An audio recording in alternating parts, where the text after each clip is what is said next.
I'm Bob Trump, physical therapist. Brad Hank, physical therapist. And we are the most famous physical therapists on the In internet. our opinion, of course, Bob. Today we're going to show you 3 stretches. Now, if of all the stretches in the world, which is a lot for the shoulder, these are the 3 that I would pick if you want to narrow it down to 3. Okay, that says a lot then, so pay attention. Yeah, what these stretches are designed to do, by the way, a lot of shoulder problems, Brad, I'm going to demonstrate this on you, Eric. Oh, sure. You just sit right here. I'll just be the guinea pig. Here's Brad's humerus. That's a bone right here, and it goes up into a socket. Most shoulder problems come about because that humerus has migrated forward a little bit, and it's pinching right here. It's pinching whenever it moves, and that leads to tendonitis, could lead to bursitis, tendinopathy, and eventually it can lead to rotator cuff tears. So it's really probably the main problem with the shoulder. So it's all kind of a form of impingement. Right. You're right. The mechanics are not proper. Impingement can cause all those symptoms or diagnoses Bob just mentioned. So if you're going to, do these stretches, the idea is hopefully that they're going to help move that shoulder back into place where it should be. Right. So we're going to call it posterior translation in the therapy world. And, one of the things that makes it worse, by the way, is poor posture. So we're going to always talk about that, which we always do. So you're going to need today, you're going to need either a booyah stick, a broomstick, a PVC pipe. Something about 5 feet long, about an inch and a half in diameter that you can grip onto, and it will do you well. All right, so let's go ahead and start and talk about the first one, Brad. Yep. Actually, you want to do it on the chair, the Statue of Liberty? Oh, sure. Yeah. So we call this the Statue of Liberty. Actually, you can also call it the Progressive Statue of Liberty if you want. Sure. Because Brad's going to progressively go further and further.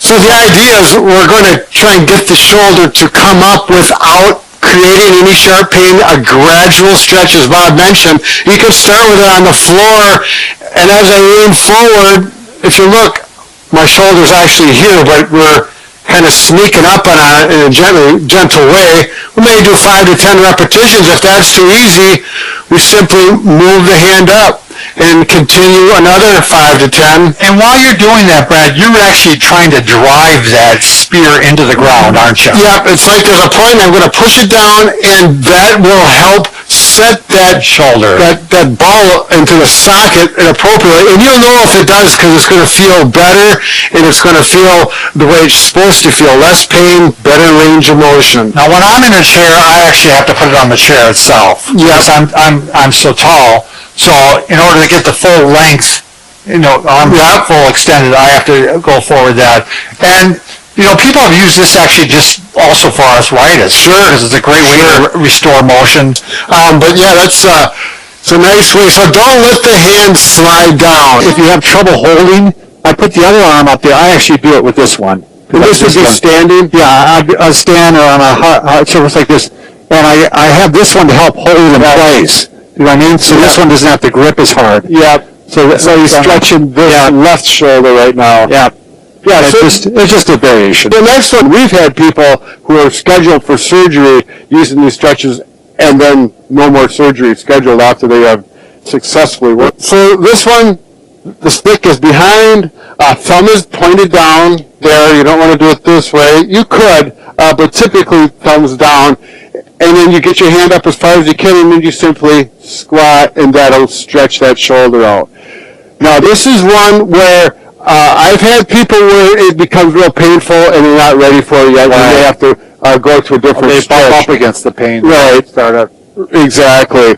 But then after things start to improve, you squat and you stretch out, and you may do this, the pressure on, pressure off, up to 10 repetitions. As you do more, it should feel better and better. If after you do more repetitions, if it starts to hurt more and more, then it's not the stretch to do. I don't want to give you the impression that this is going to cure you overnight, because for some of you, if you had impingement for a long time, it might take weeks and even months. All right, number 2, like we talked about, if you have poor posture, that your shoulder blades are starting to come forward, that puts everything out of position, and that really can lead to impingement. So we really need to get you into good posture, get those shoulder blades back. And a simple one to do is actually, and you could do this without the stick actually, but the stick, since you have the stick, You're going to bring it back like this, and this really gives a good stretch to the shoulder, the chest muscles. Plus, you squeeze the shoulder blades at the same time. So, as you can see, Brad's going to go ahead and demonstrate. He's squeezing those shoulder blades together while at the same time stretching the chest muscles. So it's just a great one to do. Yeah, and you can do it like this. Yep. Particularly if you have really tight shoulders, arthritic shoulders, the stick might be too aggressive, so you may want to do it without. I like the stick because it makes one arm can force the other arm back a little bit further. It's just easier to do. So you worked on posture. By the way, of all of these, you can on all of these you can do 4 to 6 times a day. Sure. People say, "Well, I don't have time to do these 4 to 6 times a day." So you don't take very long. And secondly, if you have time for the pain, you better have time for this because this is the only thing we know of that's going to help take it away. The last one, shoulder extension. So basically, you're going to Paddle a canoe. I'm not a rower or a paddler. So I got this palm facing me, this palm facing out. Yep. And I'm just going to go work on, I'm extending the shoulder, which tends to be lacking in a lot of people with shoulder pain. Put your arm back further if you want to stretch it more. Notice from this angle, I'm not letting it go out to the side. It's as much as you can straight behind you. All right, just very quickly then, some other things to keep in mind throughout the day. Watch your posture throughout the day. It's really going to be important, especially when you're seated. Yes. That straight posture. When you're sitting in a chair like a recliner or a couch, throw a pillow behind you, a throw pillow to give you support. Yeah, so that's going to keep it's good for your back, it's great for your posture. You lean into that, and it just promotes good posture without working. Simple solution. And if your shoulder, are we talking about if that shoulder's tired or sore, have a nice soft pillow or you can put it here, and it just allows that shoulder to relax and give it a break. Yeah, some of the pain you're having from arthritis might actually be not to all the wear and tear, but the fact that you lost motion. And when you gain the motion back, a lot of times the tissue gets stretched out and you feel better. Right. So we're going to start pretty simple here. Sure. Let's just start with some swinging the arms back and forth. Michael Phelps crosses. This might be all you need, and this is going to feel good, but if you feel that this is easy, we're going to get more range of motion, you have the circles. You can do one arm at a time or both, and we come up like this, and you can turn that thumb or the palm away from your Palm forward, palm side, palm back. Yeah, kind of like you're washing a window. Simple to do. I'm going to have you hold these right now, Brett. Oh, sure. It's called sideline abduction. This is the painful shoulder. You're going to start palm down. This is going to strengthen the supraspinatus and serratus anterior for those of you who are interested. Thank you, Brad.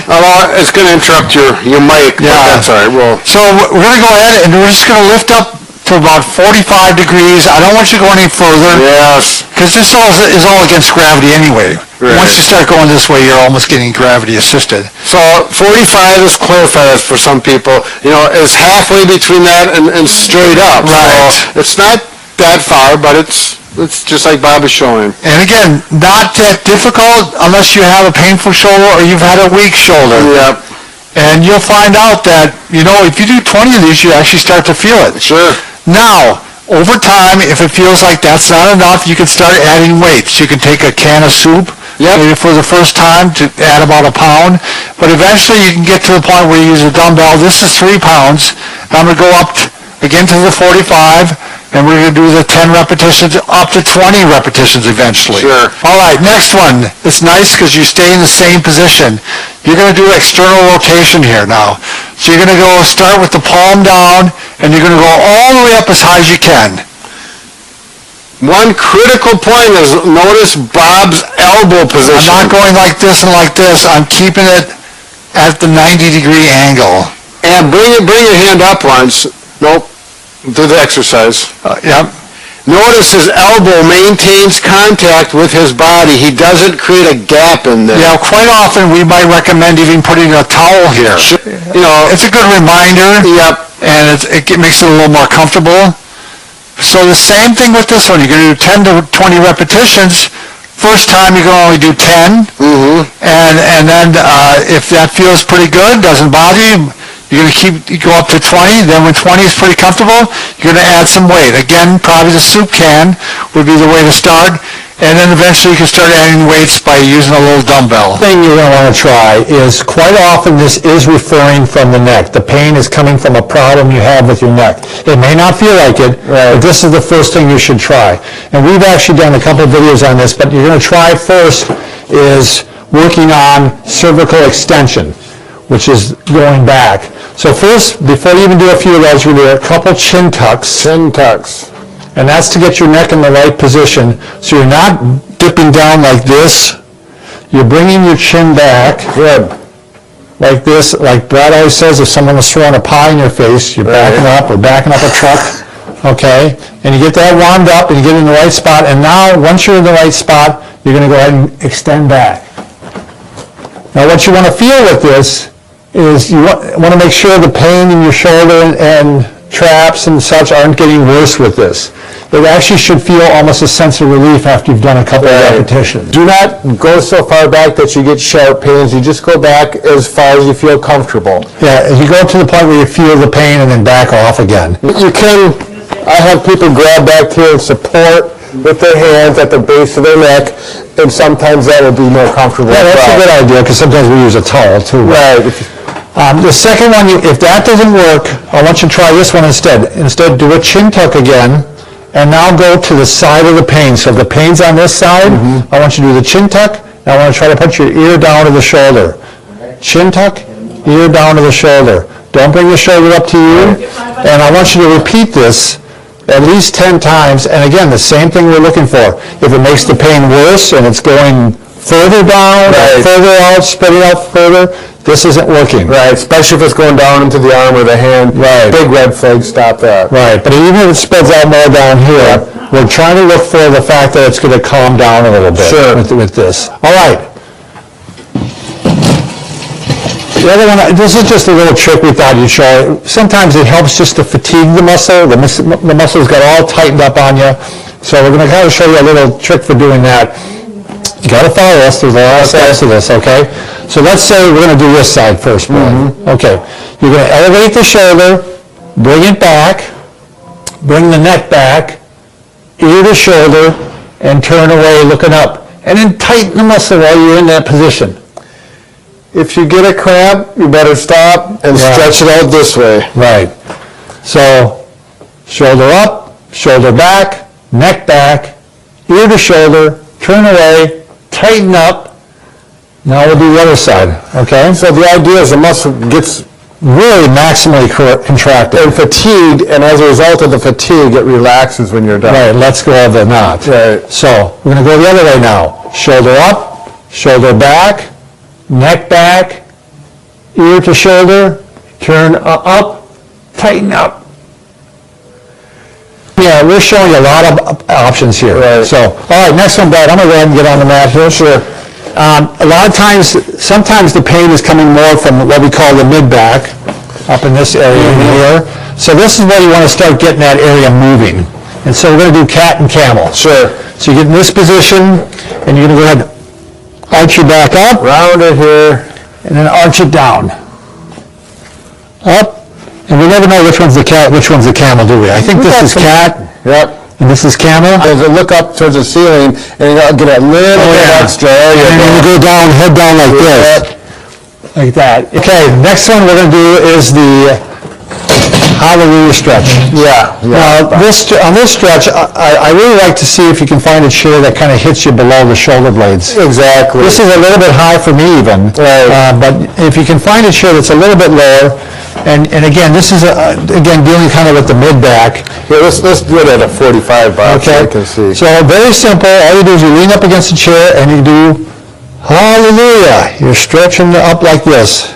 Now, this chair has a steel, really solid rim mat, which may not be comfortable. I like to do it on a firm chair, but if it's soft, it has a little cush there, it's even better. That's even nice. And you can even put your arms this way and do it this way also. Yeah. And just relax with this, just take a deep breath, and as you go back, exhale, let everything... Pressure on, pressure off. Relax. Pressure off. Yeah, these can really make a difference if you're doing a lot of work at a computer throughout the day and you're finding yourself getting knotted up, and these become habits. So what we have is a lacrosse ball. A tennis ball works just as well. Depends on what you like. A lacrosse ball is a little harder, a little more aggressive. Put it on your back, and you're going to put it over that muscle right there. Get it over that trigger point, and between the wall and that trigger point is the ball. And the sock is just so you can position it, and once it's there, you don't need the sock, and right there, I'm on it. Yeah. And once you get on it, you can feel it. You can kind of massage the area like that, or you can just put the pressure on it and hold it and try to... Another little toy you could buy would be not necessarily a toy, but a foam roller. It's a tool, Bob. It is a tool. Yep. And so are you.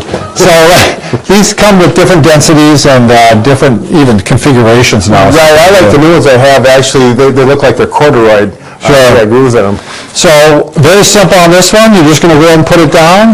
And I do this one every day. Yep. Absolutely every day. Bob is disciplined. Yep. And I just roll. I get right onto the mid back here, and I just roll over onto it. My back usually cracks a little bit. Yep. You get it. Loosens it up. Yep. I know you go up further, Brad, like way up in here. Yep. It's an individual thing.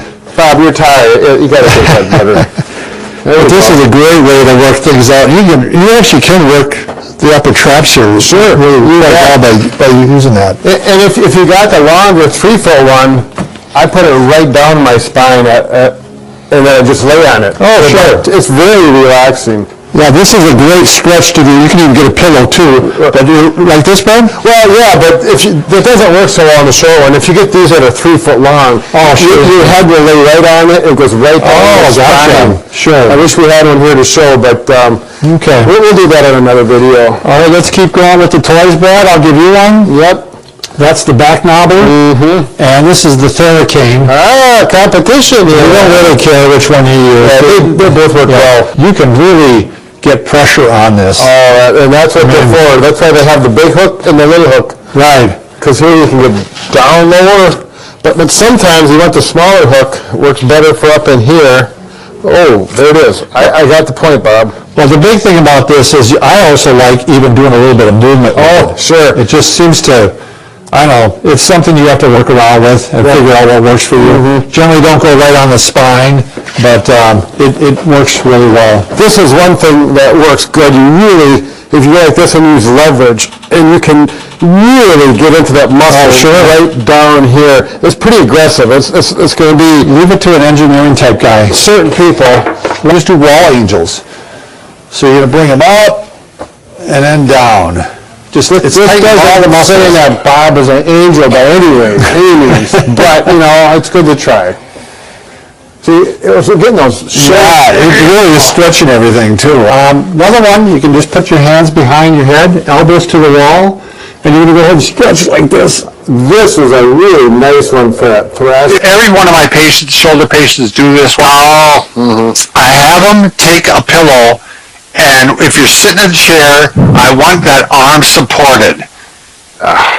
Throughout the day, every time you can, try to have a pillow to support. If you're in the car and you're not driving, you should have a pillow supporting your hand. Yep. And what that does is a lot of people are having trouble with placement of their shoulder blade, and by putting a pillow in place there, it pushes that shoulder blade up into the right position. Yep. All right, next one is, this is one everybody should be doing, to be honest, because we're all having trouble with posture. So this is one you do throughout the day, just as, so you do W's, and I like to do W's to Y's. So you start with a W, and then you go up to a Y. And while you're going up to the Y, I'm actually squeezing the shoulder blades together the entire time. Yeah. So, I don't know if you can able to see this, Brad. So I look at the radios, and then I keep the W, or I keep the pressure on the scapula or the shoulder blades while I'm doing it. Come over here. You can do this on the wall, then you know you're flat and you got really good posture and do that. My shoulders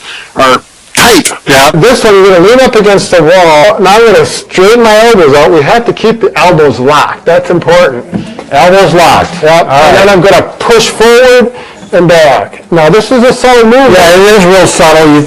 You don't realize he's actually moving the scapulas here. But this actually is a good one to do, right? What you're doing is you're working the shoulder and the shoulder blades. So you start with your hands directly underneath your shoulders like this in the quadrant position. I'm going to move this way a little more. Hands and knees. Yep. And then I'm going to go down like this. And you're stretching your shoulder, but you're also trying to work the shoulder blades. Yep. If you took Bob's shirt off, you'd see that shoulder blade roll this direction. Make sure your neck is lengthened, like this. Don't go like this. Yeah, right, because it's going to help with the... Yeah, it's going to make it all better. Okay, next one is trapezius strengthening. So, again, this shows the importance of the shoulder blades with shoulder pain and problems. So you're just going to put your hands on the top of your neck like this, your fingertips, and you're lifted like this. 3, 4, 5, 6, 7, 8, 9, 10. Is it acceptable to put a towel or something? Sure. Right? Because sometimes that's uncomfortable on some. Sure. Oops. Doesn't help if it rolls off. I'd have to get a bigger one, but that's okay. That's the idea, right? Next one, Brad's going to demonstrate. This is actually cross fiber massage. This is where we're trying to. You think sometimes the scar tissue has developed over some of the tendons. They've been pinched for a while, so they're a little bit damaged. This is particularly people that have had this nagging shoulder problem for, weeks or even months. You got to get in there and break up some of that scar tissue, and that's my situation. Right, and so, you got to follow the bone here, and you can feel the bone right there, and just a little bit below that, you'll find the tender spot, right, Brad? Yep. So mine's going away now, but I could easily find it. That's a good idea, Bob. So you're pushing hard with the fingers. You're not just moving the skin. Yeah. You're actually getting in there and really rubbing. That's right. And this is, I have to admit, Brad, this is the one that really helped me at one time I was younger. I was doing everything, nothing made it different. Yeah. And finally I started doing this and was better. Put your hand on a table or a chair just to take pressure off your back and allow your arm to completely relax, just like it's Jello, and it's just going to hang there, and the weight of your arm is going to create some gentle traction on the muscles in your shoulder joint, which allows them to relax. And then you move your body. Don't let your body be still and do this. That's the biggest problem I see with most of the patients is they just wiggle their arm around like this, which is not what you want at all. Right. It takes some practice. You have to breathe, be relaxed, and just let your arm go. You can go forward and backwards. Side to side, like I'm doing. Yep. You can also do circles if you want. Yeah, when it feels better, you can do the circles. It seems like a real little thing, but it helps. Typically, it feels really good when you do this. If it does hurt for some reason, create pain, you're going to skip it. It usually goes well. You can start fairly quickly. It's just isometric abduction, so we're strengthening the shoulder without moving it. So we're going to actually move the arm out this way, but you're up against the wall, so you can't move it out. So you push 1, 2, 3, 4, 5, 6, 7, 8, 9, 10, and relax. 1, 2, 3, 4, 5, 6, 7, 8, 9, 10, relax. Now, you can also do external rotation, which is you bend the arm to 90 degrees, the elbow, and you're going to do the same thing. If the wall wasn't there, you'd be pushing out like this. Mm-hmm. But you're pushing against the wall, 2, 3, 4, 5, 6, 7, 8, 9, 10. And keeping the arm in, sometimes you use the towel underneath the arm. You mean by the elbow? Yeah. So your elbow stays close to the rib cage. Yeah. So you don't let this fall out. Basically, if I did it wrong, I would chicken wing like this, and it would fall out. I put my hand right here on my belt line. Now, if you're really sore, you may not be able to get this up here, and you can, like, this arm might go to here and this one to here, but this will improve with the next exercise, actually. And just do this. Pull your hand up away from the back. Yep. That's actually strengthening the subscapularis, one of the rotator cuff muscles. The rotator cuff helps keep the head of the socket, the head of the ball of the humerus, deep down in the socket so it doesn't pinch as well. So these are stabilizer muscles, and that's why we're strengthening them. Right. And if I also look at my shoulder, I'm really thinking about bringing the shoulder blade back with the hand. It's not just the hand, but everything's going back, which gets some scapular muscles involved. Tightened. Yep, and I would do 10 of these, and then I go with the stick. We use the Booyah stick. Anything that you have, probably 4 to 5 feet long, works. And a broomstick would work. Yep. If it's This is my sore arm. I'll go like this, and first of all, I'll work on this range of motion. yes. And I'll go. Turn a little bit, Brad. Oh, there you go. Yeah, okay, yeah, that's good. There we go. So I'll work out only to the point where I feel stretch. If you go up to here and you get sharp pain in your shoulder, do not go that far. Back up. This will come in time. And then I will finish up with what we call the chicken wing, where I stretch like this. Now this is, as it gets better, you'll be doing more of this. When it's still pretty sore, you may not even be doing either one. And if you have what we call loose shoulders, or if your shoulders dislocate, I don't want you doing this. Yeah. Or if you have rheumatoid arthritis, I don't want you doing this. Anything where it could cause your shoulder to pop out of joint. This one is actually one Invented by Brad. Yeah, so be careful with this one, but I found, it offers some relief to my shoulder. If you have a chair and you have a couple rungs down here, this is a stool, but a chair, and you can take a belt, and you have to get the belt the right length, so I already adjusted it. I'm going to put it right here in the crux of my elbow, put my hand on my thigh, and now I'm just going to lean like this, and I'm going to relax the shoulder, and I'm going to test it. Put a little traction, so as I lean forward, the belt's stationary. There's traction on it now. If it feels good, I'll hold it for, 10 to 15 seconds. But again, only going to do this if it feels good while you're doing it, and then when you're done, it should still feel good. If it feels good while you're doing it and you take it off, it's like, it kind of irritated. It backs off. You're not going to do it. It has to feel good before and after. I found that I've been using these loops for exercising at home. I just started it recently, but they work good for this. They have a little stretch. It works better than a belt. Yeah, and I've seen them used for stuff like this many times. Yep.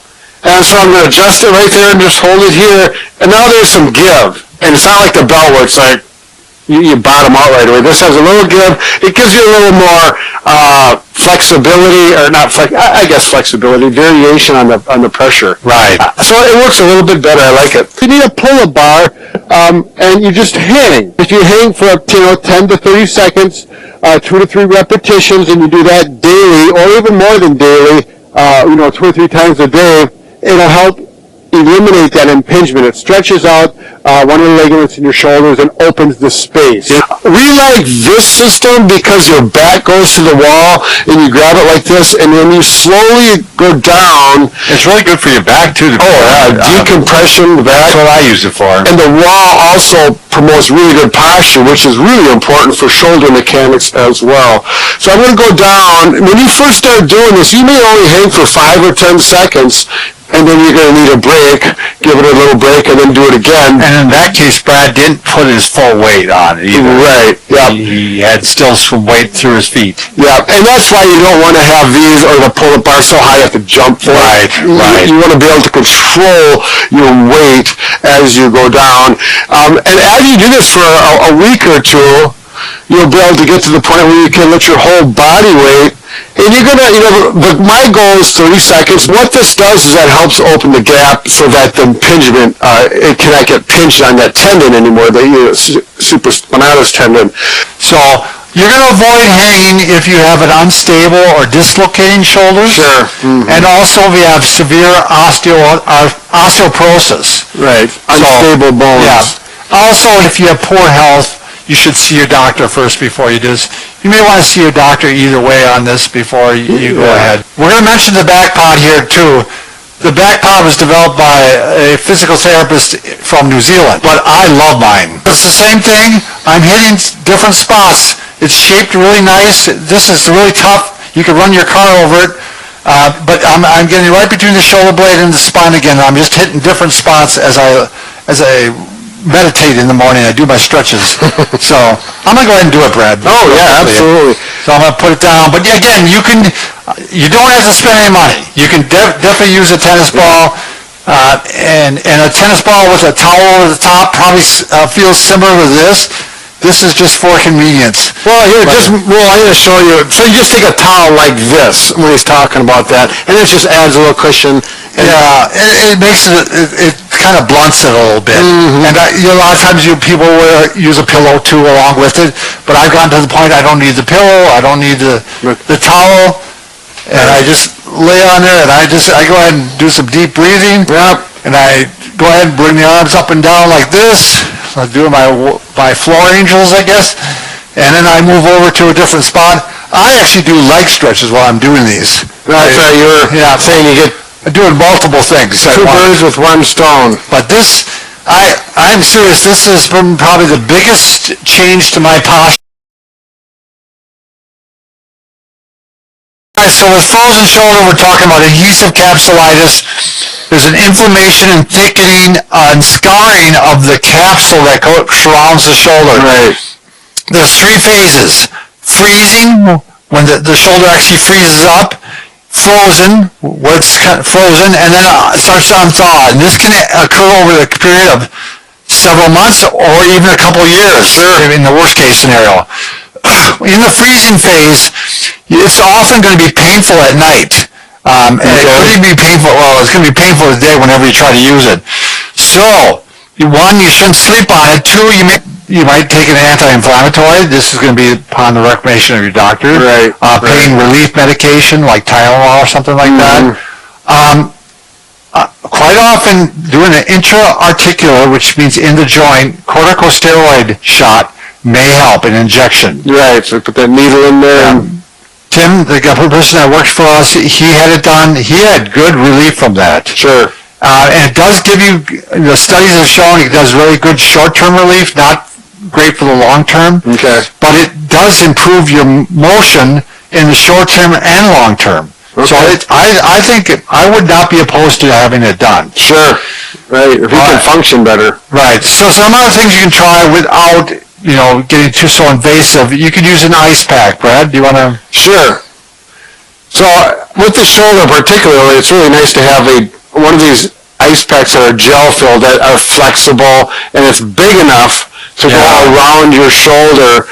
Usually, I always have my patients say, sit in the recliner so you can go back and has less tendency to fall off. You can buy fitted shoulder ice packs that are kind of wrapped around the shoulder, and they're fitted, and they work really nice, but they cost more too. Right. But, Brad, do you want to show the TENS unit? they've been around for 30 years. Yeah, 30 years. And so they've got a down pat on how to make them. So this might be one option if it's. And where you put the pads depends on where the pain is. That's the pain relief section. Now let's talk about, you want to maintain motion as much as possible. What we have here is you can buy these pulleys, and they can actually, you can hang them up into a door. You can just close the door. There's a little piece on there that. Wherever you can get something to hold that. What's nice about the pulleys, you're really under control. You determine how high you're going to go. Let's say this is my painful side. Usually what I recommend is that you do short oscillations to start off with. Just short, getting a little movement, making it feel good, and then every so often give it a stretch. If you don't have pulleys, just take a smooth belt, works the best. Put a loop through it like that, and then put it through your wrist like that, and over the shoulder like this, and then you get your pulley system. Yeah, and the belt works really well for that because it's nice and smooth. Yeah, This is kind of more of a posture one, but you take this stick. Now, you don't necessarily need a stick, by the way. You can do this with a broomstick. I should have done it with that today, so just to show people you can. Right. Well, with this one, you might be able to use a cane if it's a longer cane. Yeah. But you just need something about an inch in diameter and 4 or 5 foot long. This is just a great one to start, because posture is always just very important no matter what shoulder problem you have. Yeah. So you're sticking it up into your mid-back, you're grabbing it with your elbows, and you're squeezing back, so you're extending your back, but you're also doing a chin tuck while you're doing this. 1, 2, 3, 4, 5. I like to do just in increments of 5. 1, 2, 3, 4, 5. Make sure you breathe, relax. 3, 4, 5. Bob's sounding a little stressed over there. Yeah. You can do this as many as 10 times, because I'm going to keep everything at 10, just to keep it simple. Right, it varies, like if you move the stick up a little bit, get a different part of the back there. you'll feel that. With the cane like this. Yep. See how he's done that with one arm lower than the other? This is a good one, this is the stretching one. Canes work nice because they got the hook, you can put your hand over it like that and rest it a little bit. Actually, just stand on it with one foot. Sure. Okay, we're going to talk about wand exercises and stretches for a frozen shoulder or a tight shoulder. Wand exercises are a great way to do this. By a wand, we mean a cane, PVC pipe, a broomstick, that type of stick. Right. Okay, so we're going to go ahead and do these exercises. We have 5 of them. Sure. And I'll get the main motions that way. So you start off. What the thing is with this one, you want to make sure the thumb's kind of up. Right. So this I don't want you down like this. Right. So you're going to go ahead and you're going to put your hand at the end like this, and you're just going to go straight flexion. Well, how many reps am I going to do here? I like to do usually 10, but if it's feeling good, you can do more if it feels like it's improving every rep, and you really don't want to push into the pain too much, right? Yeah, good stretch when you get to any sharp pain, back off. You don't want to lump up against the pain. Okay, sure. That's flexion. Now we're going to go into abduction. So now we're going to go off to the side. Again, thumb up. Yep. And now we're going to go off to the side and go up like this. I'm using a piece of, it's either an inch or inch and a half PVC pipe, 5 feet long. It really looks nice. Yeah, that actually is nice. I've used the cane before and that works fine, but if you want to get this, it's pretty cheap and you just have some black tape on it so you can see it a little easier. So the next one is external rotation. Brad, you want to grab your sheet there? So for this now, you're going to go ahead and put a sheet underneath your armpit here. It's going to help keep you out of trouble. You're going to have your right arm at a 90-degree angle at the elbow. So you don't have to use a sheet. You can use a towel. You can use anything. That's going to help you keep the arm on this ball, just so that if it falls out, you know your elbow went too far away from your body. Right. So with that, again, I would go thumb up, and you're going to just push out like this. All right, now shoulder extension. So now on this one, go ahead. Again, I would go thumb up. Yep. And I'm going to go back like that. All right, the last one is shoulder internal rotation. A little more tricky on this one. Because what you're going to do, the pulse probably going to work better on this one.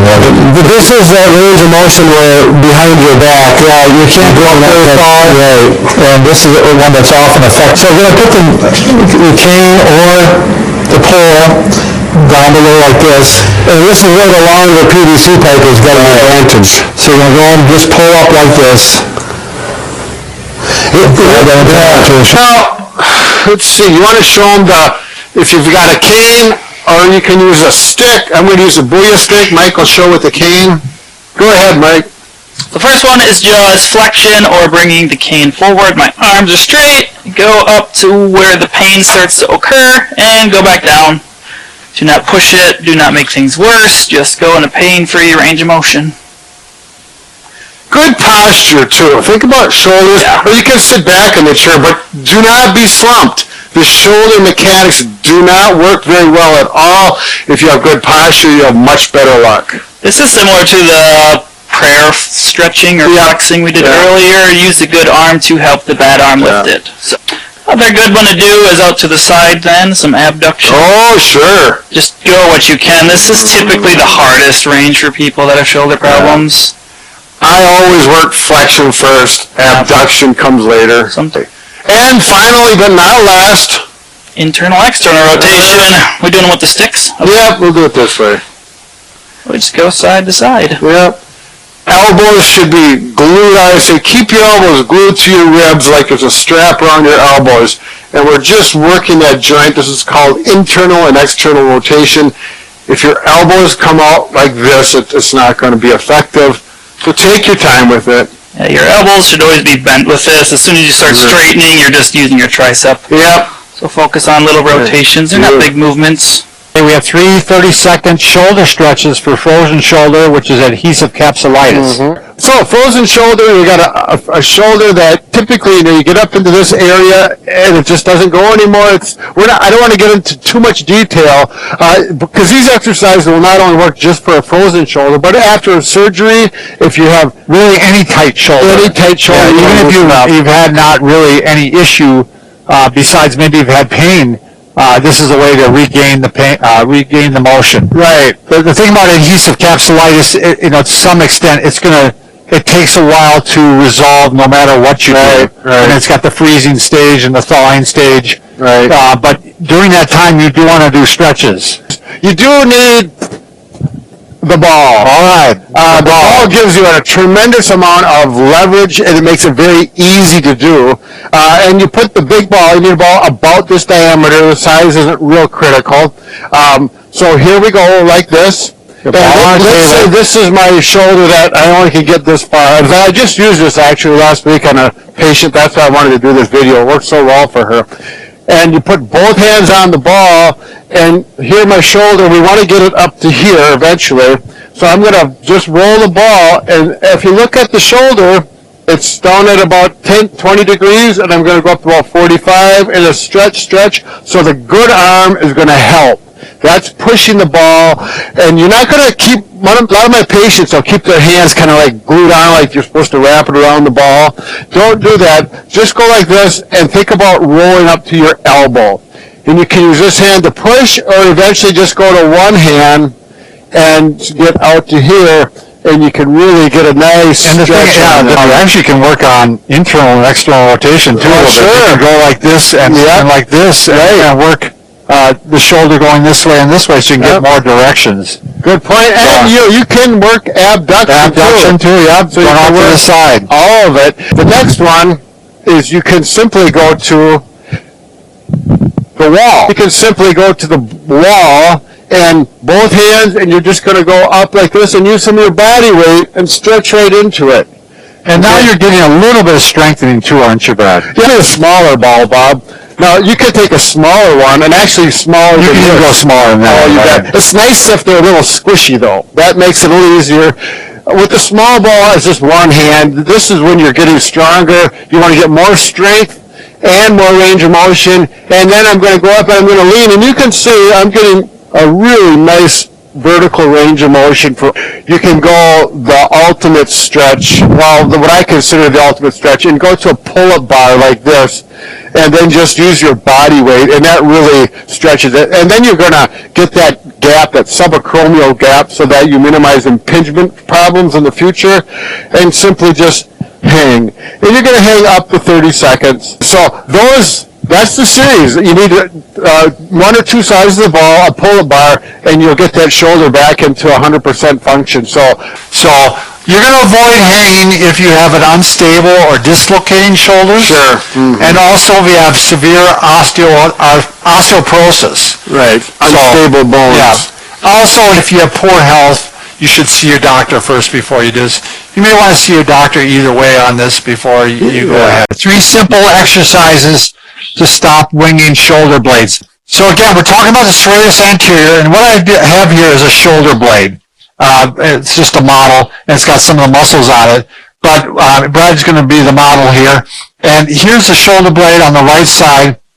With a winging shoulder blade, winging scapula, basically, it's sticking out like this. It's like you got angel wings or something on the back of your head. Well, thank you, Bob. Yeah. Anyway, so the muscle, the serratus anterior, what it does, it takes the shoulder blade and holds it up against the rib cage, and it also turns it up like this. Yep. It plays that role also because it attaches into the ribs and it has that action. So what we're first going to try to teach you to do is to visualize and feel this shoulder blade being held close to your ribs while you're lifting your arm. So we got one exercise, we're going to start with that, and then we're going to show you other exercises to help engage that while you're in the activity of lifting and stuff like that. Right, so this has a lot to do with your arm movement as well. It's a stabilizer of the shoulder. Oh, it is. Yeah, if you're having shoulder problems, in fact, this is one you want to really look at first, is that you want to make sure your shoulder blades are strong and have a good base. That's why we're going to give you this exercise as one to try. So I'm working on the right side. I'm going to get a couple pillows here. It just puts me in a good position here. So I'm working on this shoulder blade. And what I'm going to do is I'm going to take the hitchhiker thumb and I'm going to point it behind me. And Brad's going to show you why this makes a difference here. So I'm like this. And Brad, you're going to show how that's kind of... Yeah, so he's got his hand in a normal position, palm down. Now, look at this. There we go. So, actually, we winged out more before. I don't know what you did different. There we go. Yeah, a little more. What did you do before? Put a bird? And I was winging. I can literally put my finger underneath the shoulder blade, between the shoulder blade and the ribs. Now, go ahead and see how push my finger right out. And you can feel the muscles tighten up back here and it pulling that shoulder blade where we want it. Right. So I'm going to go ahead and put the hitchhiker thumb back, kind of pull my shoulders together a little bit, and now I'm thinking about trying to push that shoulder blade into my rib cage.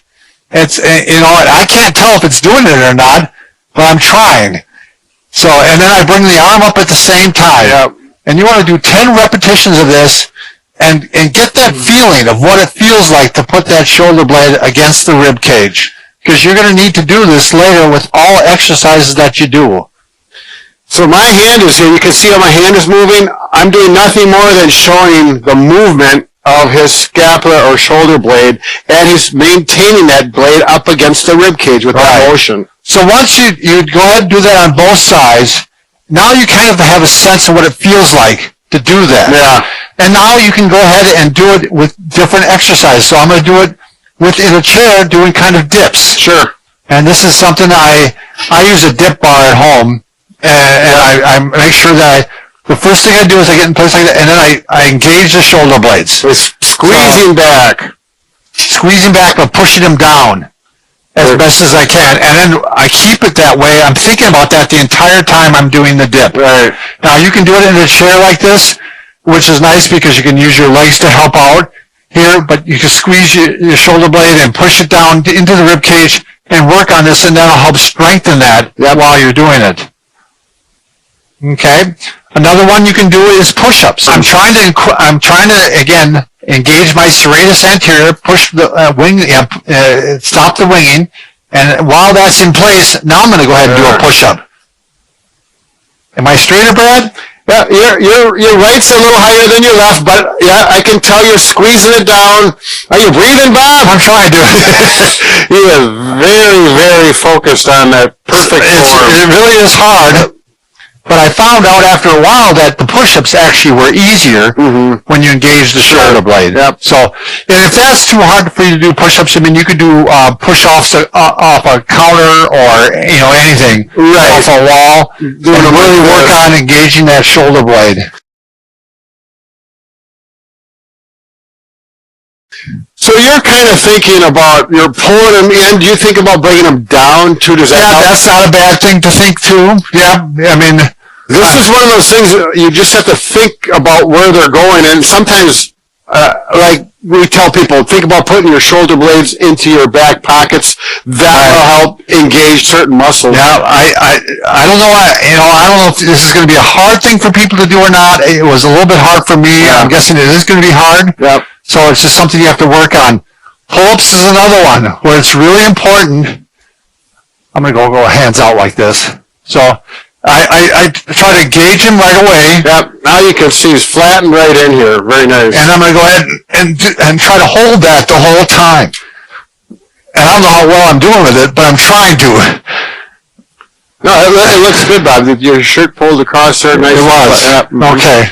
So how many of these repetitions will you do of all of these? Well, 10? It's like, on dips I do 10, on push-ups I do 20, okay, and on pull-ups I do 10, 8, 8, 8. I do repetitions. Okay. So you're going to avoid hanging if you have an unstable or dislocating shoulders. Sure. Mm-hmm. And also if you have severe osteoporosis. Right. Unstable bones. Yeah. Also, if you have poor health, you should see your doctor first before you do this. You may want to see your doctor either way on this before you go ahead.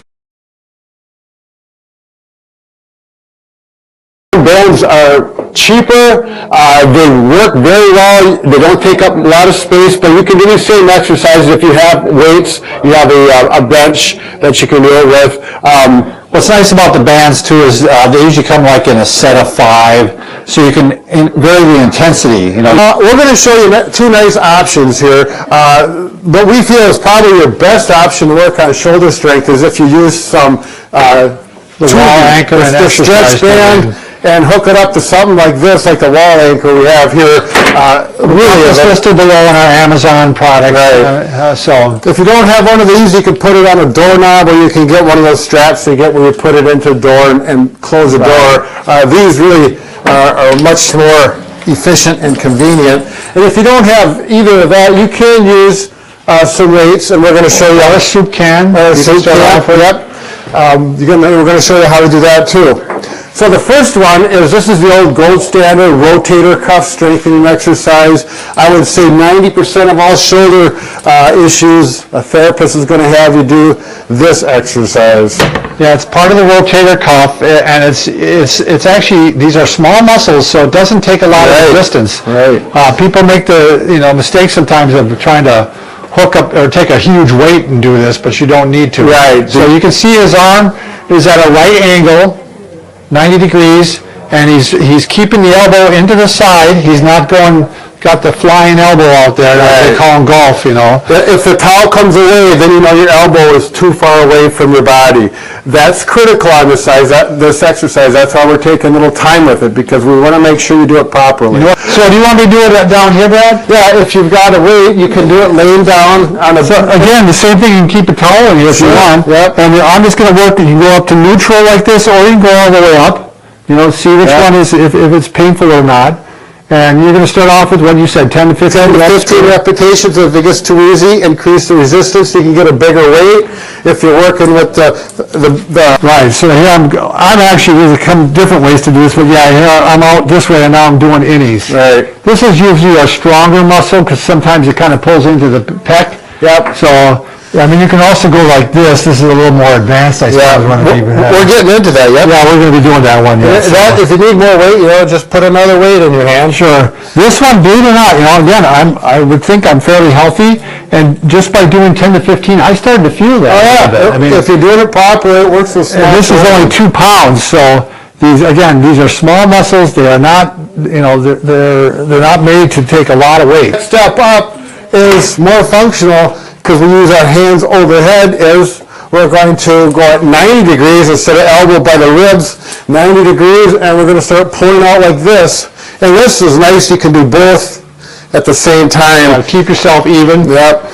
And it also works on posture, but you're really working on trying to squeeze the shoulder blades too, because with the shoulder, you want to make sure it has a good base. Right. And the base is the shoulder blade itself. That helps support the shoulder, and if your shoulder blade is winging out, it's not giving you proper support for the shoulder, and it's giving you trouble. And then you turn around and you simply do it the opposite direction. Now, if you have weights, you can do it. It's a little more, you have to work a little bit harder. So you gotta just get it up like this, Brad, and I guess you can do it like this, right? You can do one at a time. And you can go like this. That way works better. Yeah, right. It does. This one, you can see I'm a little bit tighter. If you lay on your stomach, Bob, lay on your stomach once you do it with the other, that hand. So I'm going like this. What am I doing, Brad? Over here. Oh, okay, gotcha. I didn't know where it was going with this. Yeah. So, that actually does work pretty good though, Brad. Yeah, but it's still, it works, and if that's what you have, lay on your bed and go over the edge, and you're still isolating, working those rotator cuff muscles. You can see that I'm a little bit tight there. Yeah, I can see that. As far as I could go. And that'll happen. You've got a sore shoulder, you're probably going to be a little tight. Next one, scapular retraction. And actually, this is very similar to what we just did, except for... You're going a little bit lower. Yeah, you can go a little bit lower, yeah. You can go more to the... We can do it down here. Or you can go right here. Yep. Right even. If you don't have the bands, and you can do it laying down on the floor. And actually with this, we want to throw a couple pillows. I was just going to say, Brad, don't you want a pillow? Yeah, we can go like this. You want 2 or you want 1? Well, give me 2, Bob. Put them right there. Now, the reason you do that, if you don't happen to have a bench lifting set, weightlifting set with a bench. Gives you a little space. Yeah. So you can do this. Now you probably don't have a table like this, so if you're doing this on your bed or on the floor, you can go like this. You can work it like this, but you're not going to be able to do this one very well. It's mostly here. If something go over your head, Brad, you can do, That's too much weight, Bob. Is that too much weight? For me, but there's people that So may. he's got like a goal post, and then you can do the Y. That's what I'm doing, Bob. No, that's the goal post. This is the Y. Now you're making my shoulders do things I don't like to do. Yeah, and then you can do a reverse Y. Can you do that one? There you go. And again, you can go straight across too. I can lift weights like that. Or the flies. Yep. Straight. All right. Reverse flies. Why don't we do the flies on, the reverse flies up. This is showing the flies with the band. Works nicer because you're standing. Are you talking about completely out like this? Yep, just flies like that. So again, I'm gonna lock my shoulder blades back. I'm gonna squeeze them better, hold them, and then I'm gonna go like this, Brad. I'm gonna keep this the whole time. Yeah, so that's a good postural one. That is an excellent one. Those shoulders, let's get those posterior deltoids involved. This is excellent. Yeah, now just flip around, and then you can do the other side. So I'm like this now? Now do regular flies, there you go. So for shoulder flexion, you usually go from the lowest one? Yeah, that's the beauty of the anchor. I'm tired of here though, Brad, so. That's because, You wanna wrap it up? here, you want it? No, good, yeah, there you go, yep. All right, so I like to go thumbs up. Sure. And I don't like to usually take it all the way up. I'm the one that likes to go up to 90 degrees. First thing we're going to talk about is the first sign you are getting arthritis in your shoulder, hip, or knee. It's a do-it-yourself test. When you start to get arthritis, the joint starts to lose motion in a certain pattern, which we call a capsular pattern. Sure. And this will become more clear as we show you. So we're going to show you the pattern for the shoulder, the hip, the knee. Before we do that, though, you should probably answer these questions, because if these aren't true, you probably don't have arthritis. Okay. If you're not older, it's unlikely you have arthritis. Well, what's older, Bob? Well, pushing maybe 40, 50, 60. Yes, maybe up in your 40s you might be. There may be some conditions that people will develop earlier, but we're talking about general public. Yeah, a lot of times, especially if you enter the joint, sometimes it'll get arthritic earlier. Right. Generally, too, arthritis is a gradual onset of pain. Other signs you have arthritis, there's grinding or clicking or cracking. Again, the wearing of the cartilage. Right. We call that crepitus. So let's say you have all those things. So the first sign, let's talk about the hip first. The first sign you have arthritis in your hip is you're going to lose what we call as hip internal rotation. Very simple to test. You're going to sit up on a high surface, so your feet dangle, and all you're going to do is your knees are bent at a right angle, and you're going to turn your legs out like this. And you can see I don't have a lot of hip internal rotation to worry about. I don't either. Nope, I got really good external rotation personally. Yeah, you never did have internal rotation. But if you look at one and one goes out to here and the other one doesn't go near as far, that doesn't mean you have arthritis. It means it's a positive indication. There's three different tests for the hip. That's right. Right. So that's one is that if you're losing that motion, again. If you have one that's worse than the other, we'd expect that one that's motion to be worse than the other. I mean, probably a normal person could go out to about here. Yeah. Again, you got to keep your butt down. You can't cheat like this. Right. You have to actually go like that. All right. The next sign, of the hip, that was the number one sign. The next one would be a loss of hip flexion. So that's just bending the leg up like this. Now, you can do it seated. Yeah. Or you can also lie down. And what's nice about lying down, Brad, then you can kind of compare. Right. Say, okay, that one goes that far. This one goes farther. This go farther. The last one, again, so it kind of goes in order. First, you'll see hip internal rotation affected. then hip flexion. The last one is hip abduction, and that's just going straight out to the side. So you could do this lying on the floor, you could do it on the bed, but you're just going to take one hip out and go out as far as you can go. Yep. Kind of notice how far out it is. Yep. And then take the other one out. I'm going to hit the wall. As far as you can go. Right. First sign of shoulder. Mm-hmm. The first thing you're going to lose on shoulder motion is often external rotation. So let me show you how to do that one. The best way to do it is to do that one lying down. So you bring your arms out, if you can, to about a right angle. Straight out. Straight out, yep. And you have your elbows at a right angle, a 90-degree angle, yep. Both sides. And you're going to go like this in this test. Now I go all the way down to the surface, so I'm not worried about external rotation on this one. If you've had an injury in the past, You can see I can even go further. yeah, you may have a tight shoulder. I think, well, I guess mine are about equal. I thought one of mine was tighter from an injury. All right, the next one is, I gotta think myself, shoulder abduction. So that one's going out to the side. If I'm lying down again, I'd be going out like this. I can just do the shoulders one. Sure, yep. You're gonna show out to the side. You can do it actively too. Yep. And you know, this one I hit the ear. This one's a little bit tight. Do you see that? Yep. I mean, I've got tight shoulders. This is as high as I can. I can't come close to my ears.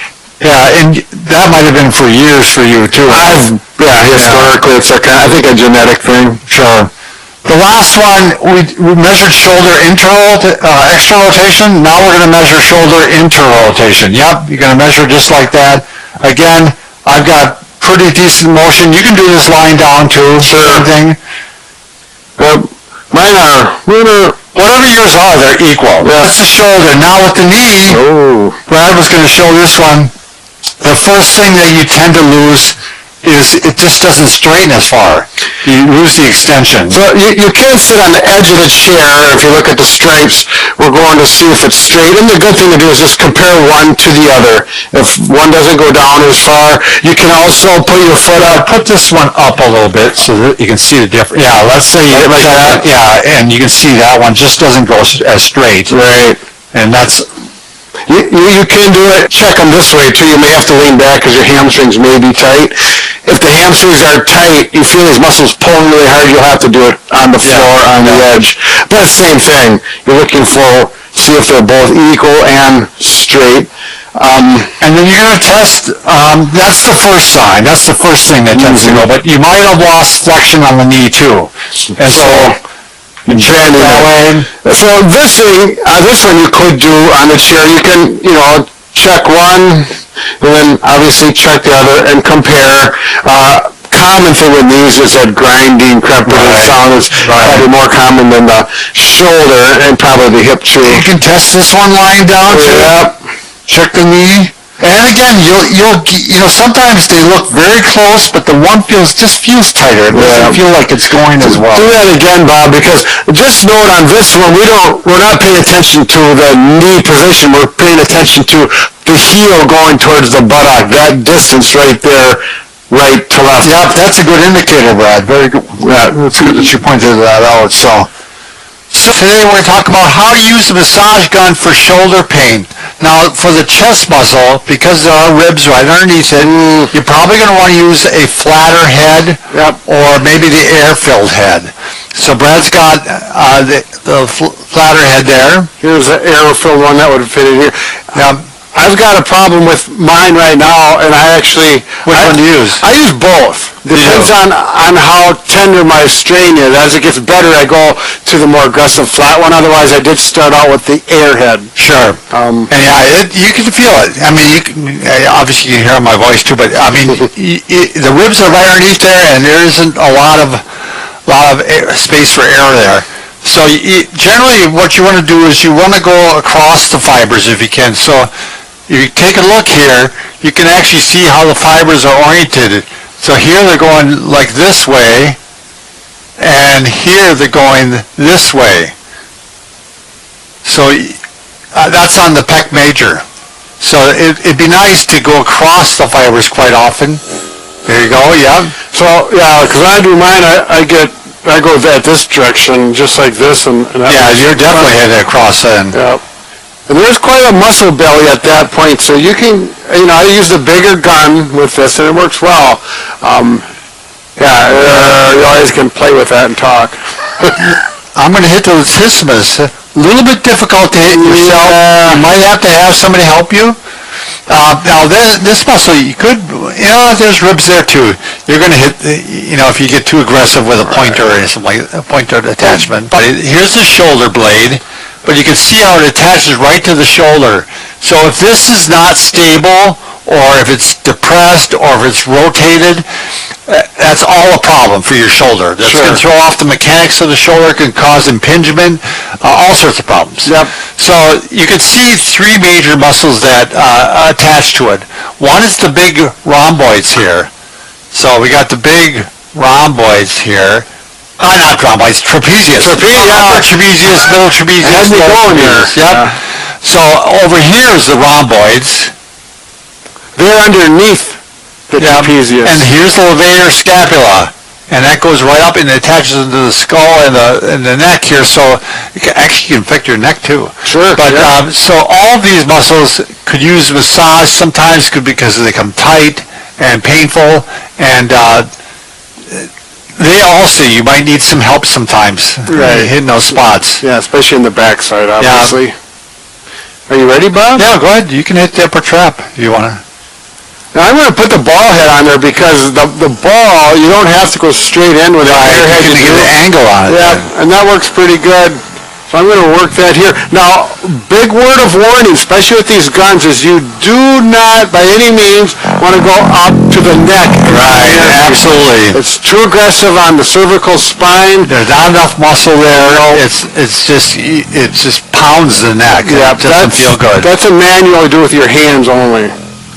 But boy, yeah, and I can work it down, and you'll know where to go because you'll feel the knots, you'll feel it. Woo. And then, of course, over the spine, the bumps, the spinous processes that go down, you're not going to want to go on that. Anytime, you don't want to massage with your gun over a bone. Right. Actually, I can get pretty far down there, Bob. I'm kind of amazed. There is one option if you do happen to have this gun is the handheld massager. Yeah, it's not as powerful, but it does offer the option where you can get down here or this way and work it. So there we go. It works okay. You can hear just by my voice that I'm getting percussion there. Sure, and you can hit to your latissimus dorsi. So if you don't have anybody at home to help you out, that might be the gun to get. And you actually have somewhat tight shoulders, so. I do. Yeah. I've been a tight shoulder. All right. How about the rotator cuff itself? So you've heard about the rotator cuff for years, I'm sure. Some people call it the rotator cup, right? Yeah. But it's cuff. And so this is coming from the back here. So Brad, right there. So we're looking at the muscles of the shoulder blade. The top one here, that's the supraspinatus. Then we got infraspinatus, and then we got teres minor. Teres minor and teres major. But these three are part of the rotator cuff. Sure. And if you look underneath the scapula, which you can't, on the other side, inside your body. Between the scapula and the rib cage. You have the subscapularis, so we're not going to be able to massage that one, but you certainly can massage these, the supraspinatus, infraspinatus, and the teres minor. This bone right here, you can always feel that on pretty much everyone unless you're really a heavy person. But you want to avoid go below it or above it. Right. So I'm going to hit right above it to start off with. So that's the muscle that you get your impingement on the tendon, which is over. But that's a good reason to massage that. There's tendon right in here on these. I don't know how it is on you, Brad. Last one is the deltoid muscle. So that's a superficial one, and that's a more meaty one. That's the one that gives power to that shoulder. They kind of complement the rotator cuff. Right. But there they are. Elevate too, and you can see there's the anterior. This is all the deltoid, but anterior medial and posterior deltoid. Yep. So that one's an easy one to hit. Yeah. That's certainly one you can really... Yeah, getting to the back one's a little harder, but you can still do it. You're getting close to, there's a bone up here, the... Chromium. The chromium. Yeah, just be careful, you're not going to go like right there. Oh, that's not good. Today we're going to go over 7, your favorite number, 7 tips to stop shoulder pain while lifting, pushing, pulling, and carrying objects. In other words, we're trying to cover everything you're going to run to while you're in life. Basically. Yes, the daily needs of the shoulder. Number 1, you want to avoid really awkward and also end at range positions with a painful shoulder.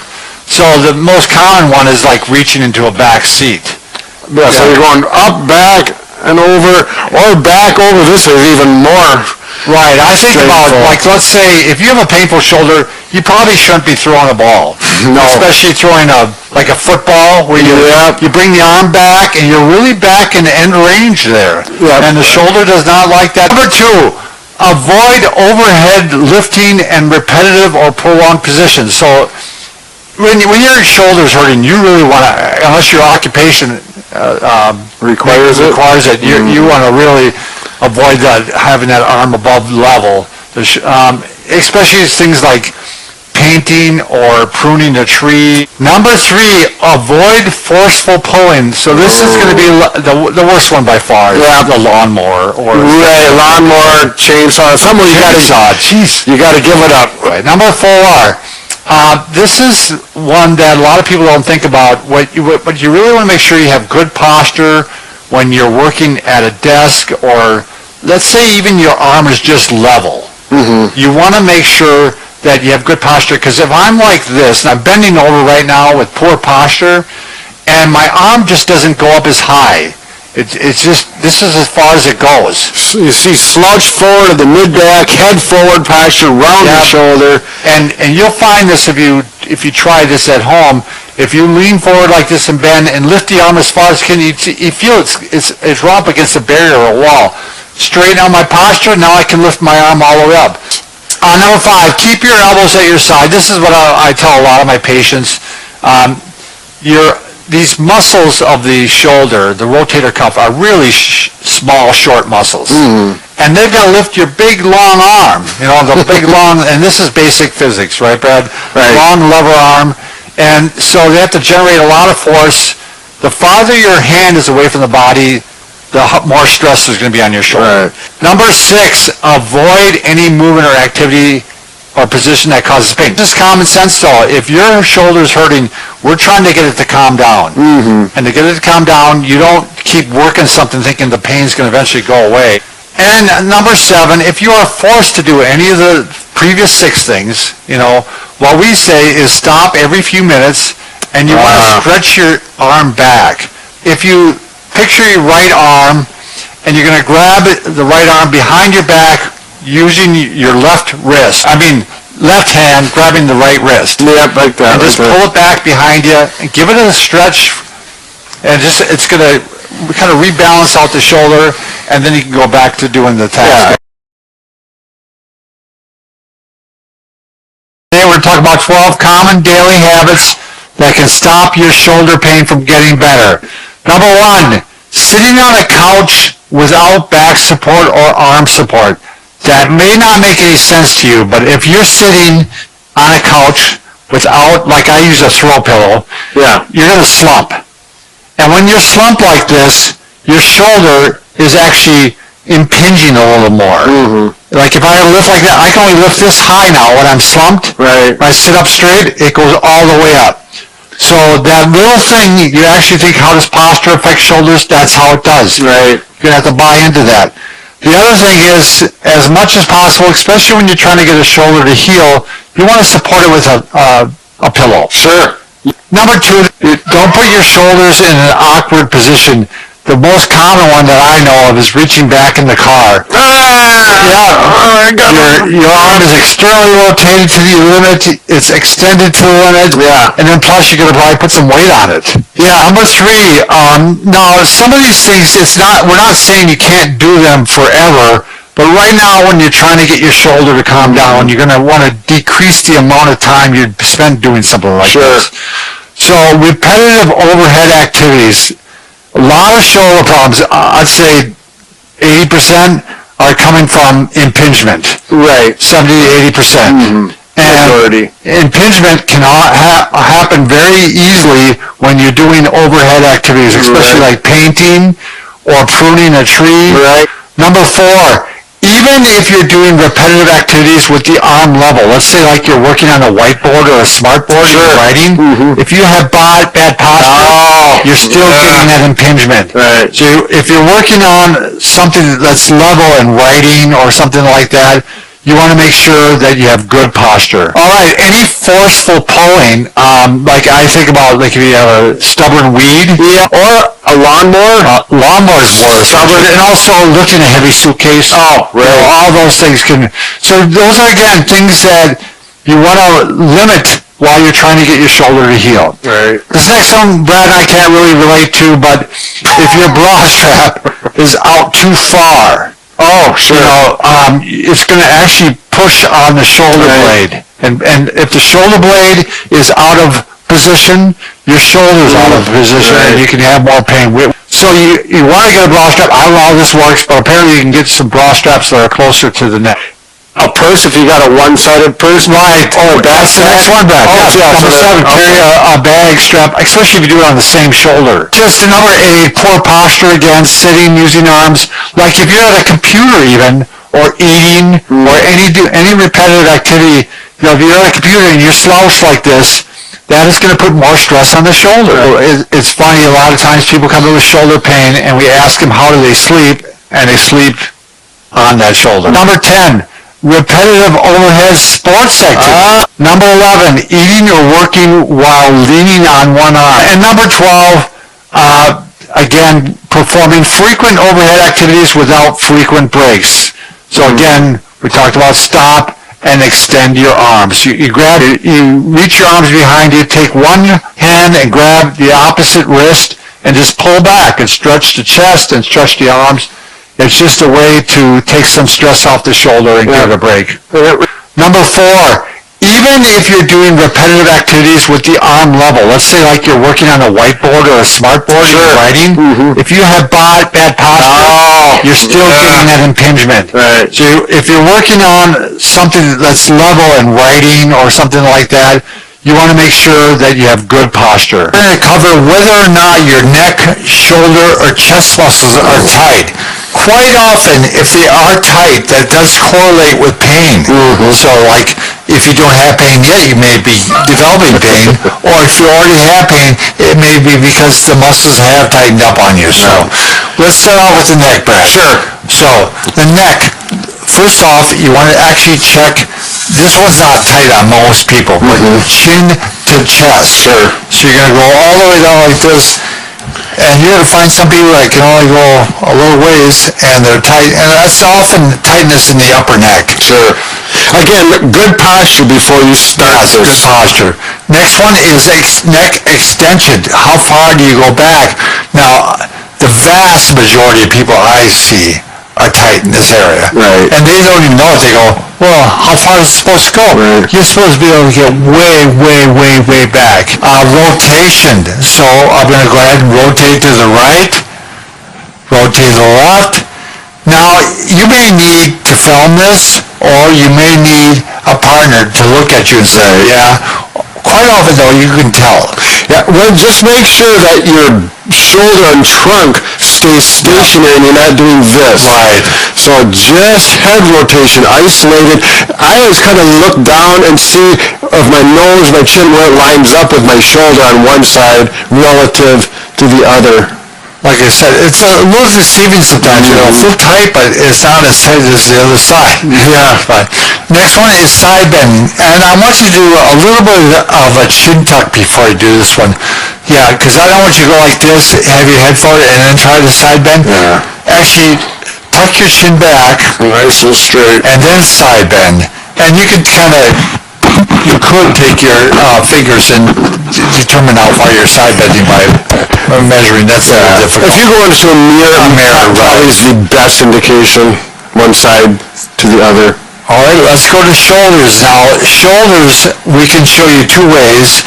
I start with shoulder flexion. You're going to actually just bring the shoulder straight forward so it grazes your ear and go up as high as you can. So we're not doing this. Right. This part has to stay stable.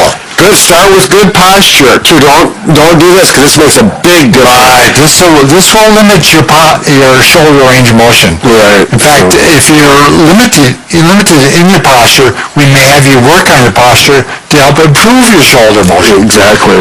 So that's shoulder flexion. You can do both sides, and you should almost be able to see.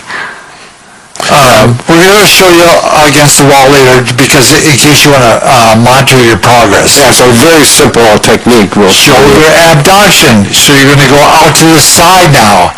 So same thing. Got my wide wingspan here. And watch your palm. Keep your palm consistent. So we're going palm, you go palm down or thumb up. Yeah. If you go thumb up on one side, go thumb up on the other side, so you're consistent. And ideally, you want to get right to that ear.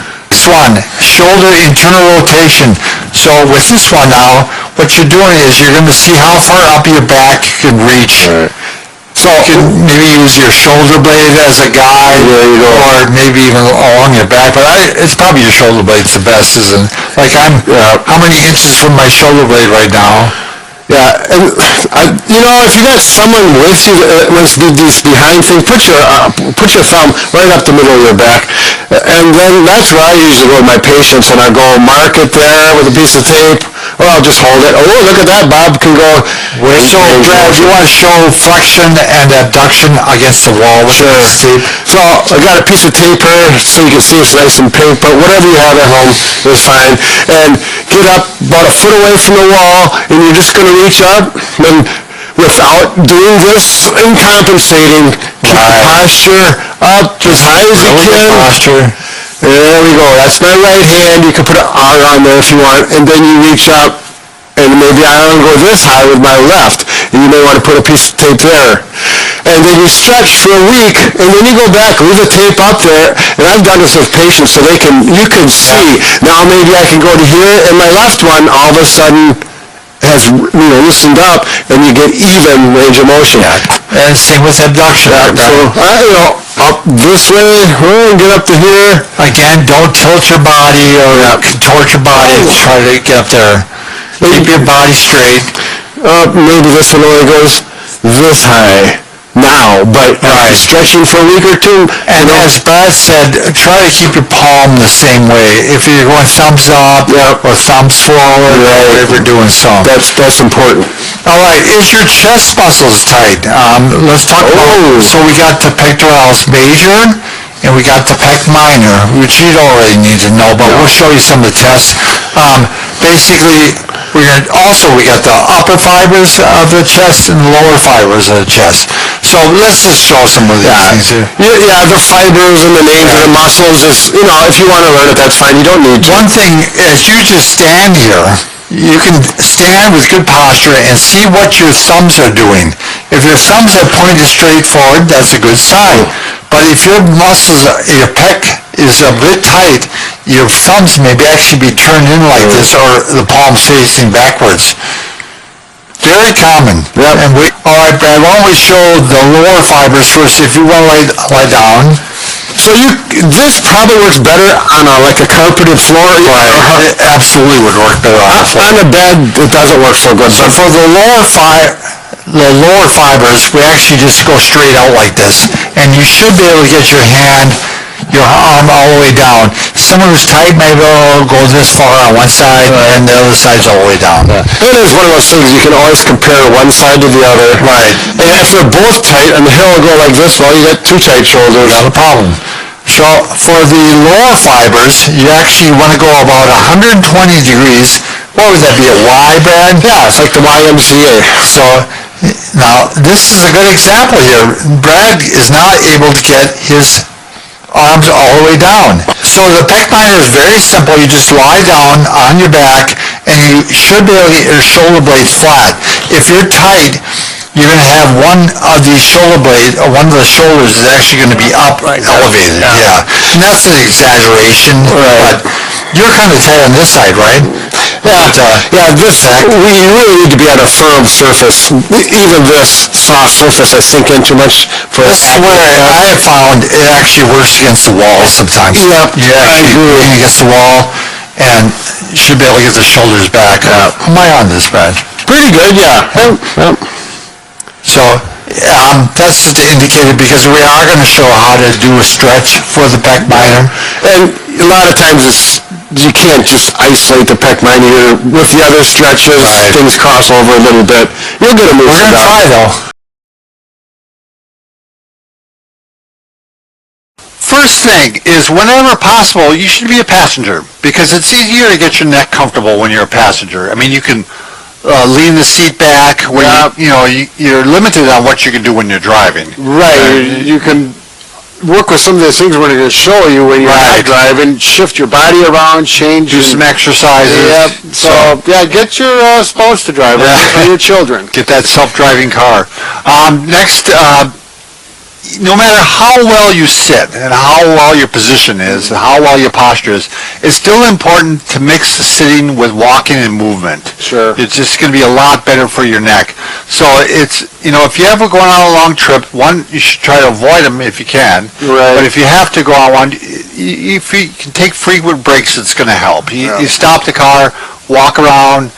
The problem is, with the typical posture in the car, is what you'll see quite often is people starting, let's do this, Brad, even. Put this back, and they kind of lean like this, and they round out like this, they have their head forward, and then they put their arms up on the steering wheel. Oh, here. Yeah, give me the steering wheel. This is a physical therapist imagination. Yeah, I got to put the horn this way. Oh, yeah.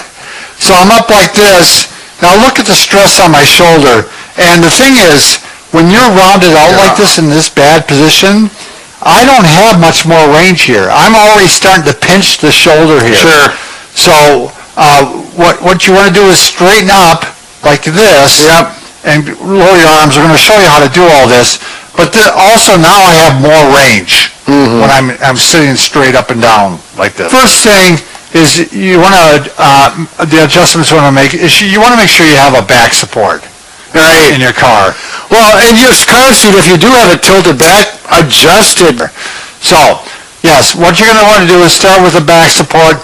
We recommend often a roll towel to start off. So you just take a towel and you roll it to the diameter that fits you. You can use tape around it like we did on that one. And once you find what works good, then you can purchase an actual lumbar support. Of which they make hundreds. Yep. All right, the next thing is with the steering wheel. Can I have the steering wheel button? Sure. So this is what they recommended when you went to driving school, 10 and 2. Yeah, the hand position here, which brings you up higher. Yeah, it might be good for something. I'm not sure what it is good for. I think it was control, but it really is a hard position on your shoulders. So what we're going to recommend, and again, we're trying to get the upper shoulder, upper arm pretty much vertical, like this. So you're going to have to be either at 9 and 3 or 4 and 8. Sure. I'm generally, I think, at 4 and 8. Sure. And I like to even lean it on the armrest a little bit, especially with the arm vertical.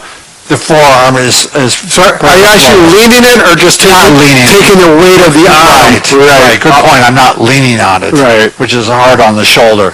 So I'm pretty much like this with the steering wheel, pretty close to it. Otherwise, you're going to be leaning forward. Okay, one thing, Brad, you and I have talked about these before, and I really don't understand it. It's the people that ride motorcycle, and they have their bars set up like this. Yeah, the ape handles. But I'm thinking they're going to take a little bit out of their shoulders. All right, the last thing we're going to mention, we already talked about avoid excessive back inclination. Yeah. This is really hard on your shoulder, especially if you're having shoulder problems. Let's say you want to sleep on the painful shoulder. You've just been doing it for 50 years and you're going to continue to do it.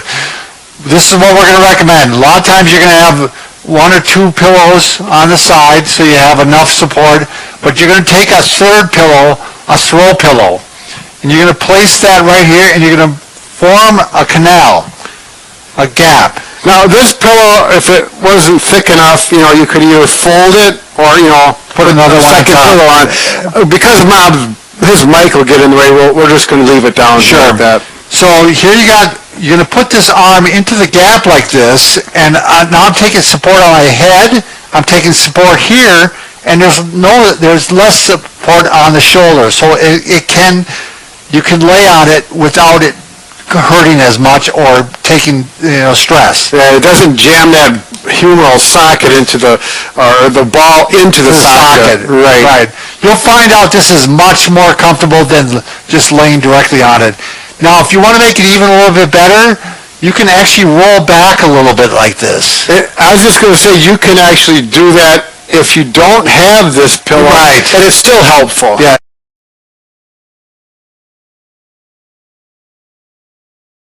Today we're going to talk about 10 guidelines for lifting weights with shoulder pain. A lot of you want to continue to work out. That's fine, but we don't want to irritate the shoulder. If anything you're doing is bothering the shoulder, you just can't do it. I'm sorry, you're just going to have to hold off until it heals or it starts to feel better. All right, so number one, you want to avoid machines for doing the chest press or bench press. The reason is the machines are in a fixed position, so they're going to force your shoulder into positions they may not want to go. Number two, that's the one we were just talking about. We're going to come over here now. We don't have a bench for doing bench press here, but I'm going to go to the end. And so this is the thing that Brad was talking about, where you bring it way down. Look how my shoulder is extended. Yep, right here. So when you're in the throes of the shoulder pain, you're going to want to just do shallow ones. Lighter weight, pain-free range of motion. The next thing is you don't want to have the elbows way out like this. This actually starts making your shoulder more likely to be impinged. Correct. What you want to do, instead of having it way out like this, is have it a little bit at a diagonal like that.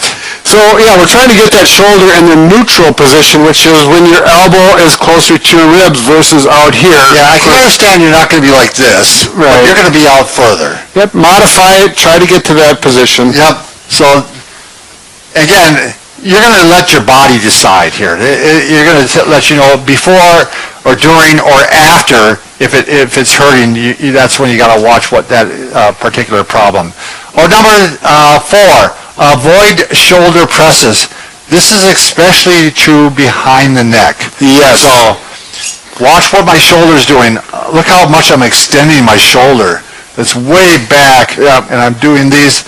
And a lot of times people, especially if they're trying to keep a good posture, they're even extending the arm even more. Right. And I'm not, to be honest, Brad, I'm not even a big fan of doing them this way, because the reason is if you have really, really good form, I'm okay. And if your shoulder isn't bothering you, I'm okay. But if you're having shoulder pain, I won't even do forward presses either. Well, the increased odds for impingement are so much greater. You want to show the same is true with push-ups, Brad. Yeah, so if you have and some people aren't even aware of their body mechanics with push-ups, but if you're going out to the side, look at how his arms are way out to the side. And I can feel some stress on my shoulders, and I really don't have any shoulder problems, but if I point my fingers more straight ahead, get over my shoulders more.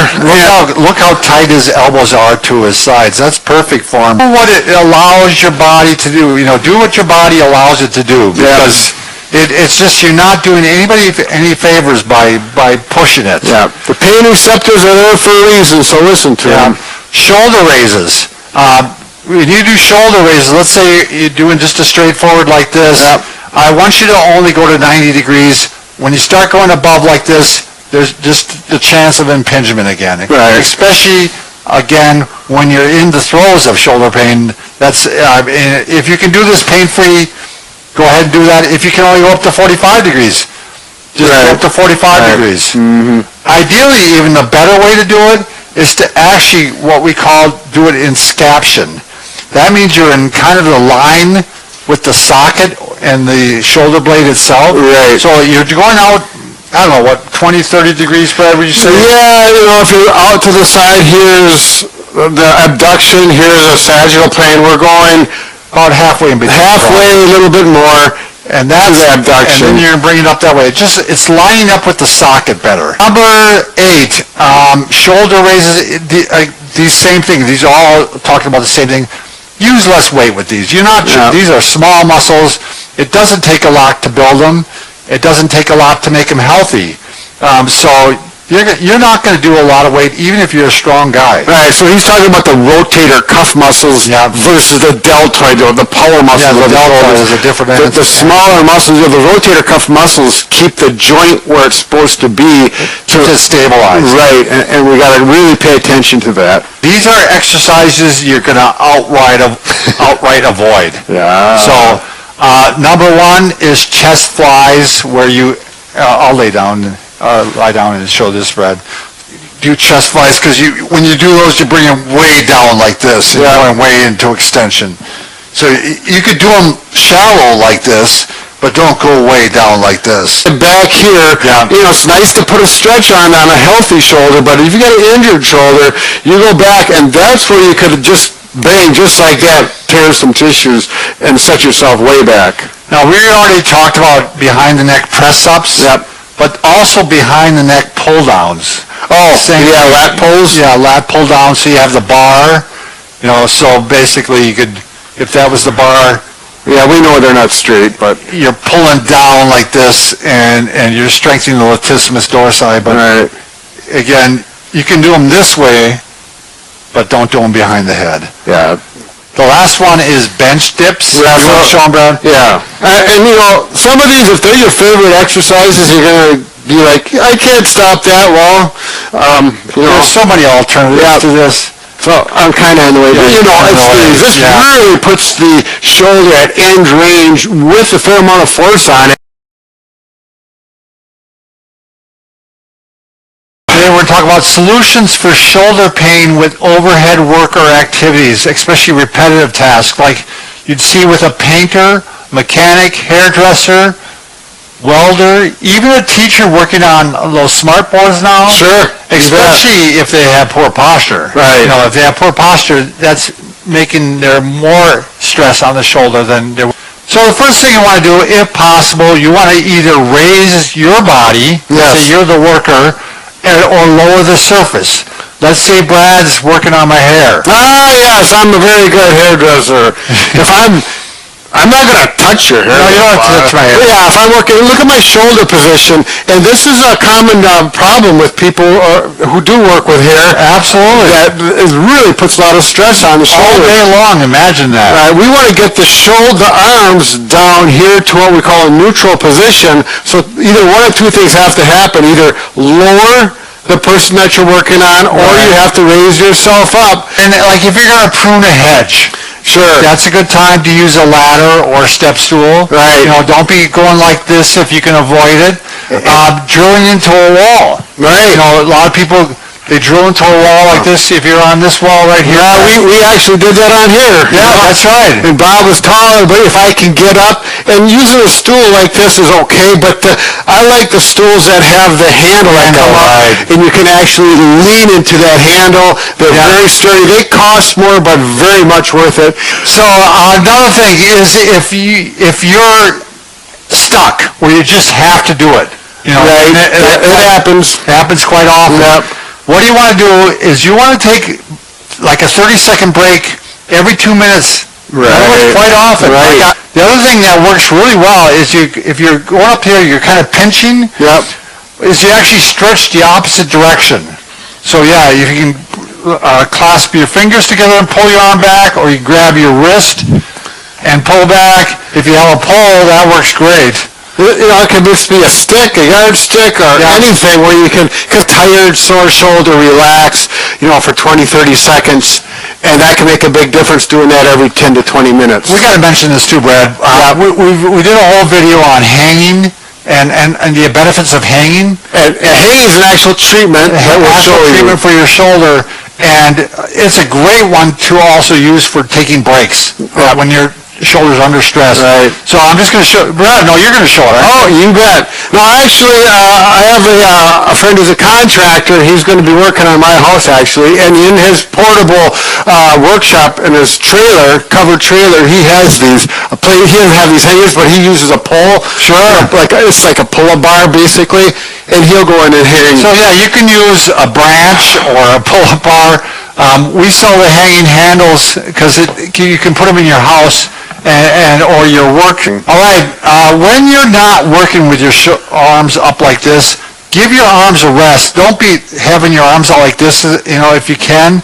So I tell people to keep your elbows into your side as much as possible when you're doing stuff. Yeah. You know what I mean? I know that's not always practical, Right. but that visual seems to help a lot of my patients. Like, keep your arms into your side wherever you can. Don't be having it out like this. Right. Also, the big thing here is try not to be the weekend athlete, but the weekend worker. Yeah. Or you try to get some task done, and so let's say you're going to paint something that's all overhead, and you're going to go, I'm going to do it this weekend. You're going to get it done, one way or another. And what's going to happen, you're going to put in like 5-6 hours, and your shoulders are going to be maybe permanently damaged. It's possible. And your neck could be sore, and pinch that tendon until you almost freeze it. Yeah. So we want you to break it up. Break up the time periods. Do it incrementally. We already mentioned this. Don't use ineffective or inappropriate tools. Right.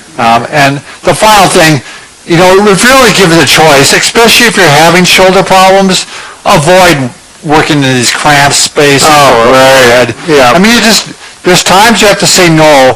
You can look at it maybe further down the road.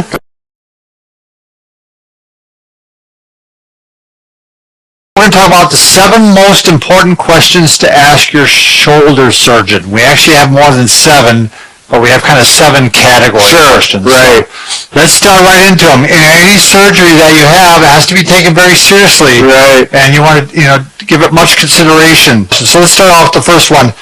Now, this isn't self-promotional here, but can you try physical therapy first? That's really the first question you should ask. Right, it is. If you can avoid surgery, obviously you want to avoid surgery. The second one kind of ties into that. You'd ask, what is the risk to not performing surgery now? What would happen if you waited 6 months or a year? This is a good question also for people under the age of 30 who are considering surgery due to shoulder dislocation. Yep. Quite often, when you're younger than 30 and you have shoulder dislocations, they want to do surgery because you're most likely to happen again, and they don't want to have you experience the damage that occurs with dislocations. Sure, right. So that unstable joint. Yeah, I always hate to tell people that, but if you're younger than 30 and your shoulder's been popping out quite often, my recommendation is you have the surgery. Get it tightened up. And be done with it. So, number 3 kind of ties into all the other ones. What are the alternatives to shoulder surgery? So, besides physical therapy, there's injections. Sure. Taking anti-inflammatories. Sometimes just education. Number 4, this is a general question, and then there's some sub-questions here. Sure. It's basically about the length of recovery from the surgery. How many days will you be in the hospital after surgery? So, all right, some sub-questions here. Will you need full-time or part-time care? That's the next question, Brad. How long will you be in the sling? When can you expect the shoulder to be pain-free? When can you drive? When can you return to work? Number 5, okay, we're back to the main questions now.